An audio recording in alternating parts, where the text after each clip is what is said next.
Nice that you are looking at Betty, a song by the American singer-songwriter Taylor Swift from her 8th studio album, Folklore, 2020. It was written by Swift and Joe Alwyn, under the pseudonym William Bowery, and the former produced the track with Aaron Dessner and Jack Antonoff. MCA Nashville and Republic Records released the song to U.S. country radio on August 17, 2020. Betty is an Americana-inspired song combining country, folk rock, and guitar pop. Its production consists of a harmonica, a pedal steel, guitars, and a key change after the bridge. The lyrics are about a relationship between two fictitious characters named James and Betty. Some media publications initially interpreted the song in a queer context due to the lyrics not mentioning James's gender, but Swift stated that James is a 17-year-old boy. Narrated from his perspective, Betty is about his apology to Betty after having cheated on her. They are two of the three characters involved in a love triangle depicted in 3 folklore tracks. The other two being Cardigan, from Betty's perspective, and August, from the remaining unnamed character's perspective. Music critics viewed Betty as a throwback to Swift's early country music songs. Many praised its engaging storytelling and commended how her songwriting matured over the course of her career. Betty peaked at number 6 on Hot Country Songs and number 42 on the Billboard Hot 100. It peaked within the top 40 on singles charts in Australia, Canada, and Singapore. The single was certified gold by Music Canada, MC, and the British Phonographic Industry, BPI. Swift performed Betty live at the 55th Academy of Country Music Awards on September 16, 2020. The performance was recorded and released on digital music platforms 2 days later. The song was included on the set list of the Eras Tour, 2023-2024. The American singer-songwriter Taylor Swift conceived her 8th studio album, Folklore, with producers Jack Antonoff and Aaron Dessner of The National. Betty is the only song on Folklore produced by both Antonoff and Dessner. For the song's sound, Swift used Bob Dylan's albums The Freewheelin' Bob Dylan, 1963, and John Wesley Harding, 1967, as reference points. The song features a co-writing credit from Swift's partner at the time, the English actor Joe Alwyn, who was initially credited under the pseudonym William Bowery. She stated that, one day, she heard Alwyn singing the entire, fully formed chorus from another room, and asked if they could write a song together while in quarantine, which eventually became Betty. Swift cited Patty Griffin's Top of the World, 2004, as her inspiration to write from a male perspective. Antonoff, Dessner, alongside the engineers Jonathan Lowe and Laura Sisk, recorded Betty at Kitty Committee Studio, Swift's home studio in Los Angeles, and Long Pond Studio, Dessner's studio in Hudson Valley, New York. The instruments were recorded at Hook and Fade Studios in East Williamsburg, New York, Pleasure Hill Recording in Portland, Maine, and Rough Customer Studio in Brooklyn. Serban Gania mixed the track at Mix Star Studios in Virginia Beach, Virginia. Swift Surprise released Folklore on July 24, 2020. In the primer that preceded the release, Swift teased imageries of various tracks, with Betty being about a 17-year-old standing on a porch, learning to apologize. On August 17, 2020, Republic Records and MCA Nashville released the track to U.S. country radio as a single. Betty runs for 4 minutes and 54 seconds. An Americana-influenced song. It features a production that critics described as reminiscent of Swift's early country music albums. They pointed to the use of guitars, a pedal steel, and an interlacing harmonica. Hannah Milrea of NME commented the track combines country with folk rock, the genre that Tyler Lee from the Recording Academy also associated Betty with.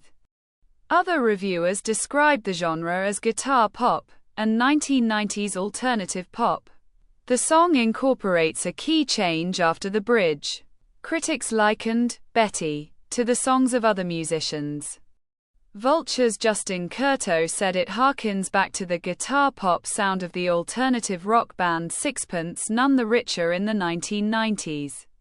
Whereas Rob Sheffield of Rolling Stone compared the harmonica solo to that in Bruce Springsteen's 1975 song, Thunder Road.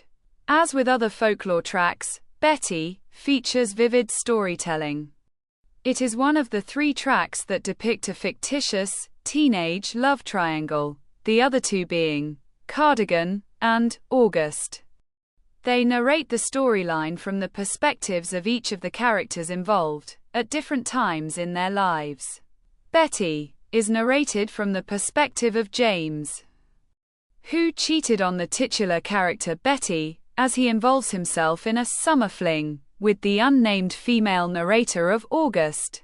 Therefore, James shows up at Betty's party to reconcile with her.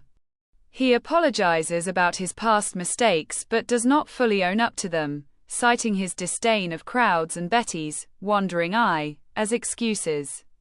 Swift explained that James has lost the love of his life basically and doesn't understand how to get it back. The lyrical structure of Betty is characterized by a dramatic shift from the conditional, "If I just showed up at your party, would you have me?" to the present, "I showed up at your party, will you have me?"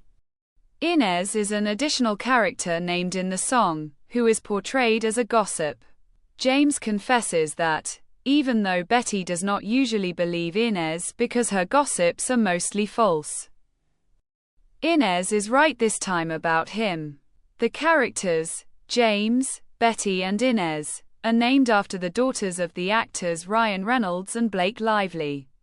References to a porch and a cardigan at the end of Betty echo the imagery in Cardigan. Although Swift explicitly stated that James is a 17-year-old boy. Due to the lack of mention of James's gender anywhere in the album, some audience interpreted Betty in a queer context. When Desna was asked about the song's potential queerness, he replied, "I can't speak to what it's about. I have my own ideas. I also know where Taylor's heart is, and I think that's great anytime a song takes on greater meaning for anyone." Music critics gave Betty positive reviews. Many complimented Swift's songwriting as intricate and vivid, and noted how it matured since her early teenage works for Variety's Chris Willman and Esquire's Dave Holmes. The song exemplifies folklore's fictional narratives, departing from Swift's previously known autobiographical songwriting. The latter deemed it the album's centerpiece. Rob Sheffield of Rolling Stone said that Betty, alongside the 2 other tracks also addressing the fictional love triangle narrative, constituted folklore's 3 best songs. The Atlantic's critic Spencer Kornhaber lauded how the suspenseful storytelling made him stand up and put hands on head while waiting for it to end. Finn McRedmond of the Irish Times praised the narrative of Betty as captivating as a feature film and wrote that by the end of the track, "Only then do you realize how catchy the melody is." Rob Harvilla of The Ringer thought, "Betty will remind you how sensitive and sly a songwriter she is and has always been." Ellen Johnson of Paste named the track as one of the best country songs of 2020, stating that it proves Swift's empathy truly knows no bounds, being written from the point of view of a regretful teenage boy. In the New York Times' individual critics' lists of the best 2020 songs, Betty was included on such lists by John Karamanica and Lindsay Zoladz. The Tampa Bay Times featured the track on their list of the 30 best songs of 2020 at the 2021 BMI London Awards. Betty won an award for Most Performed Songs of the Year, marking Allwyn's first BMI win. After Folklore was released on the Billboard charts dated August 8, 2020. Betty debuted at number 6 on Hot Country Songs and number 42 on the Billboard Hot 100. It is Swift's 22nd to reach the top 10 on Hot Country Songs and marked the highest debut for a woman since Bebe Rexha's Meant to Be, 2017. The song debuted at number 60 on the Country Airplay chart, marking Swift's 36th entry on country music charts. Betty opened at number 1 on country streaming songs and number 15 on country digital song sales. After its country radio single release on August 17, 2020. It was the most added track of the week on Mediabase-monitored country radio stations. Elsewhere, Betty peaked on singles charts of Australia, Canada, Singapore, Scotland and Ireland. In the United Kingdom, Betty reached the OCC's Singles Downloads Chart and Audio Streaming Chart and was certified gold by the British phonographic industry.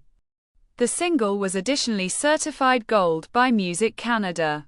Following the inauguration of the Billboard Global 200 chart, Betty appeared at number 180 on the chart dated September 19, 2020. Swift performed Betty live at the 55th Academy of Country Music Awards at the Grand Ole Opry House on September 16, 2020, marking Swift's first performance at a country music show in 7 years, seated in front of a glowing stage light. She performed the clean version on a black Gibson acoustic guitar, and was accompanied by one harmonica player. Sheffield said the live version was an arena rock blast. Swift wore a burgundy sequined turtleneck and khaki pants. The live version was released onto music streaming and digital platforms on September 18, 2020. Swift auctioned off the Gibson guitar, which she autographed, on her 6th headlining tour, the Eras Tour, 2023-2024. Swift added Betty to the regular set list. In the 2024 leg of the tour, the second verse was omitted. This is the end of the video. Don't forget to subscribe. See you next time. Bye.